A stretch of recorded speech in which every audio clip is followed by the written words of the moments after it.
رالي نقضى وحن هاتن عقبايا يا مسرح يا ميكروفون كان كسر دبينا يا agaasimaha isbitaalka afgoye agaasima nuur Umar Mayo waxaan leeyahay soo dhaweyntii saxbisku waa dankiinaan bismillah markuu ugu horeyso caadi salaama dhammaan aqyaarta sharafta leh meeshaan isugu timid guud ahaanba nin walba muslim gaar ah uu ku yimid salaanta islaamka assalaamu calaykum waraxmatullaahi wabarakaatuh bacd salaam waxaan aad ugu faraxsanahay xafladan sharafta leh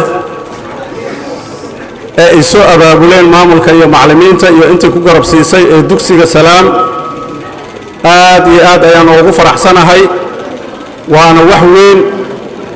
oo aan la heli karin munaasabad ka qiimo badan in laga qayb galo munaasabadaha noocan oo kale ma jirto sida la hadligeed aad iyo aad ayaan ugu faraxsanahay tan labaad runtii waxaan aad u amaanaa macallimiinta dugsigan iyo maamulkooda sababtoo ah يعني waxa ardayga ay soo bareen waxaan ka dareennay goobteena shaqada waxa dhacaysa arday ka soo baxda dugsiyada qaybaha caafimaadka aada inay noo imaadaan marka runtii kuwa ugu quality fiican ayay ka mid yihiin dugsigan salaam waan ku amaanaa biidnillah tan kale bacdama aan ka socdo qayb caafimaad waxaan baraarujinaa dhanka caafimaadka qaybta waxbarashada horta dadka waddanka ugu amaanan waaye runtii kaalmihii oo kale dhan markay istaageen qaybta waxbarashada ma istaagin juhdigaas iyo dadaalkaasna waxaa bixiyey macallimiintii maamulayaasha ajirkoodana way helayeen marka aniga tala ahaan hadda waxaan ku soo daraa keliya xaalado caafimaad oo ardayda ha lagu daro iskuulaadka sababtoo ah waxaa jira cudurro faafa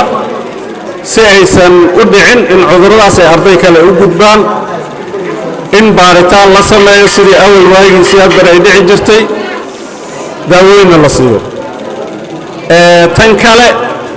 environmentiga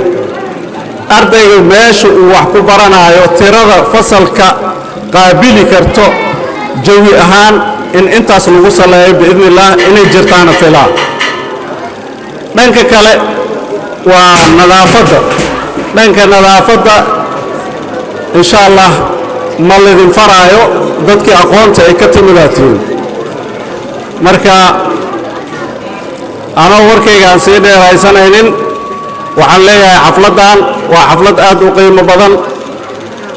dugsigaanna waa dugsi runtii ay ka soo baxaan arday macquul ah quality leh kaalimaha aan dhihi karana haddaan dhihi karo yacni top 5ka 10 ma dhahay shanta ugu sareysa iskuulka oo iskuulaadka degmada afgooye ayaan dhihi karaa iskuulka inuu ku jiro wabillahi tawfiiq waa mahadsantihiin sidii sharafta lahaa ii dhagaysteen